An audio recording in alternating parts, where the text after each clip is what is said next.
Hello and welcome back. Let's continue this program. Thank you so much for coming along on the ride with us. We are really hoping that you're finding this presentation of value. We hope you can imagine, you can appreciate, we put a lot of effort into these slides.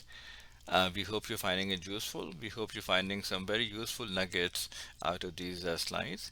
If you have any comments, any feedback, any thoughts, any recommendations, please feel free to use the links provided below and give us your thoughts, give us your feedback. We would love to find an opportunity to improve these presentations. Let's now shift the focus slightly. We're trying to answer the question of should you or should you not hire a business coach? So here we want to introduce a framework, a framework for success. We're calling it the PERC framework, PERC. Even though the topic right now is about business coach, but the framework really applies to us in almost everything we do, whether it's a professional life, whether it's a job that we're holding, even in our personal relationship, our personal lives. If you're in school, then in academics, how we manage our projects, how we go about conducting our research, our background. This framework really is sort of a roadmap that tells us step by step what do we do, what we should be focusing in on, and therefore how do we ultimately reach success. But here we'll try to stay focused on the question we're trying to address. So we look at this framework from the perspective of a business coach. But the PERC framework stands for PERC: P for plan, E for execute, R for review, and then course correction. Let's go ahead and look at these four buckets in details. Let's start off with plan.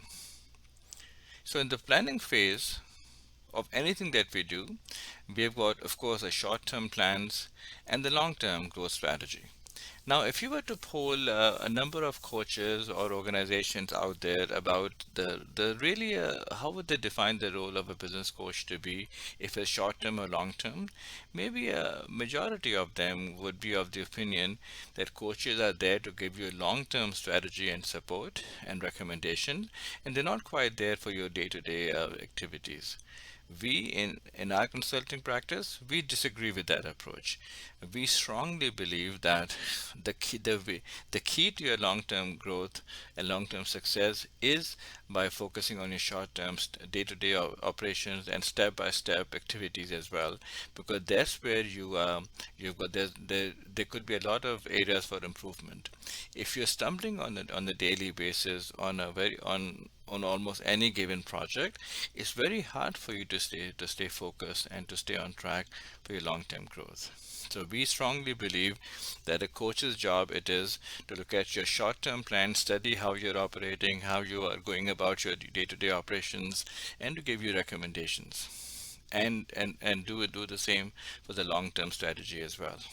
And speaking of giving you recommendations, they need to be very, very precise, very specific list.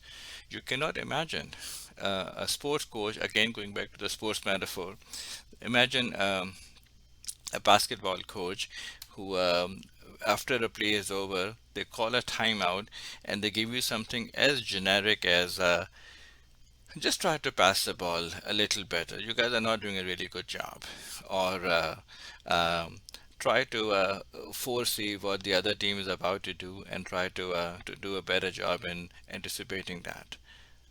Clearly, that really makes no sense. What we see in our experiences is that the coaches are very, very precise. They know exactly where the team is falling behind. They know exactly where the focus needs to be, and they bring it out. This is really their job, and this is what they need to do.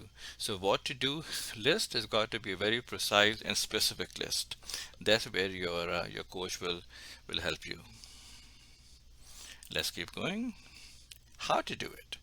So they cannot just give you a specific list of things to do and set you free and say, "Hey, go ahead and do it. Figure out how you do it." They need to give you the roadmap as well. They need to tell you how to go about doing this, how to be successful in these plans, when to do it. So in the entire overall scheme of things, when do you shift focus from A to B or from B to C or from C to D? What needs to happen and how would you do it? So again, while they're describing the what part of all your actions and how part of all your action, when to do it is equally important. You really have to be able to read the signs and figure it out. And who should we partner with? So again, we have repeated this multiple times in this presentation. For a company to succeed, you cannot just rely upon the physical work, the physical labor of the owner or the ownership team or the executive team or the workers themselves. We've got to be able to partner with whoever it is at that precise for that precise task to be able to come on board and help us out, whether it's our vendor, whether it's a supplier, whether it's the delivery people or the delivery team, whoever it is. We need to be able to partner with them. We need to be able to identify who they are and have a solid relationship with the team. So again, we're talking about the planning phase of any company, of any business. And the bullet points that we're raising here, these are the areas where your coach could come in and they could really help you design and define your strategy. And finally, contingency planning. Things will almost always go off the track. Unexpectedly, things will happen. You will not be prepared for it. And we've got extensive presentations on how do you deal with, we're calling it crisis management. And please follow the links for those presentations as well. But when these things happen, how do you put the train back on track? How do you pick up yourselves and your team, dust off, figure out what has happened, do the immediate correction that you need to be able to get back on track, and then continue your journey? How do you do this? Whether it's about lessons learned or it's about communication during the outage itself, or dealing with your customers, or managing the aftermath of a disaster, of an outage, whatever it is, the coach is there to advise you every step of the way. So again, we're talking about the planning phase. Let's now switch gears and go to the execution phase. So what is it that we do in this phase where the coach would come in and help us out? The detailed steps, as we just talked about in the planning phase, and the planning phase was all about the plan, who will do what, when, and how. Here it's more about the detailed steps, the step-by-step instructions, whether it's about developing the guidelines or the standard operating procedures, or by interacting with external teams. They help you design your steps, the activities. Again, similar to what we did earlier in the planning phase, but right now this is more about the execution phase of it, who will do what, when, and how. The operational guide, we just mentioned that everything we do has got to be done right, hopefully done right the first time.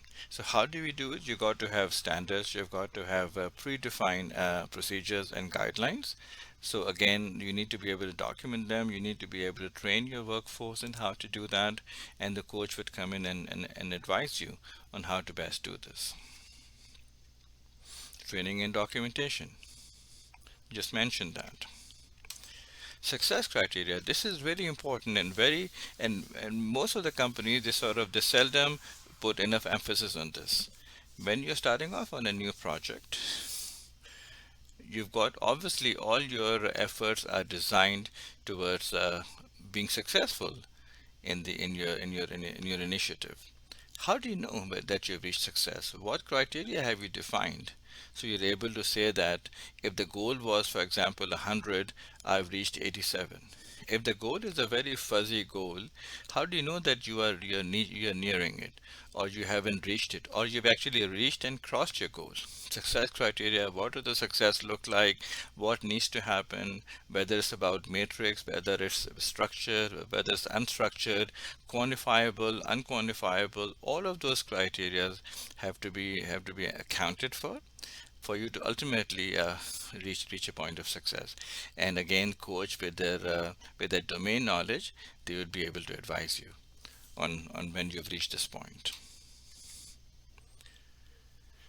So you began with the plan section, and then we went on to the execution stage, and now we're talking about the review. So review obviously is after, during, and after the fact. So how do you define the matrix to measure the results? Obviously, if you want to reach a certain goal, and then you've got to reach the goal, you've got to define all the sub goals that eventually help you get there. What are those sub goals? How do you know? How do you measure them? If you're not able to measure, how would you ever know that you're on track or not? So again, in the review phase, we define all the metrics that we need to have in place to be able to measure how we are doing, how the performance is. And once you find seeing things slipping off the track, we got to be able to find capabilities for real-time feedback. So instead of the feedback coming way late in the process and after the fact when the damage has already been done, here this is about the prevention phase. That if you're about to slip because some of the matrix are not looking right, we want to capture it as early in the process as possible so we can put on the corrective measure. So that's what the stage would do, and this is again the coach would come in and advise you on how do you come up with a real-time feedback so you're able to check yourself before you really go further from the defined path. What's working? How to improve it even further? Again, let's look at the next point and then we'll come back to this bullet point. The next point is what's not working and why. So again, let's recap again. We began with the planning session, and then we went over the execution stage. So we defined what we needed to do. We defined at the very detailed level who will do what and how and when and what tools they would have. We talked about the documentation and training. We talked about everything that they need to do.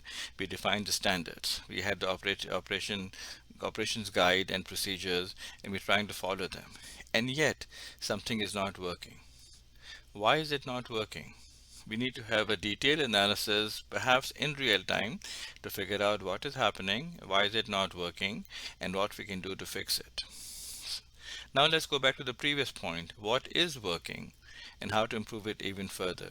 So what is working? Is it really working because it was the right plan and the right idea and the right execution model? Or is it just working because we got lucky? Again, this is not something that's ideally done by people whose hands are on the keyboard by the workers themselves. But this is ideally done by somebody who is from the outside, who's got the ability to look at things from outside the box looking in, and that person is able to figure out that even though something is working, we are able, if we just focus on the net result, we'll see a success, but some things are not going right.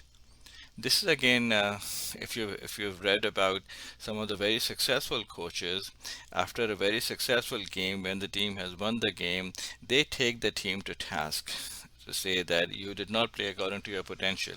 You made so many mistakes. The players might protest, but wait, coach, but we won the game. That's not the point, the coach would say.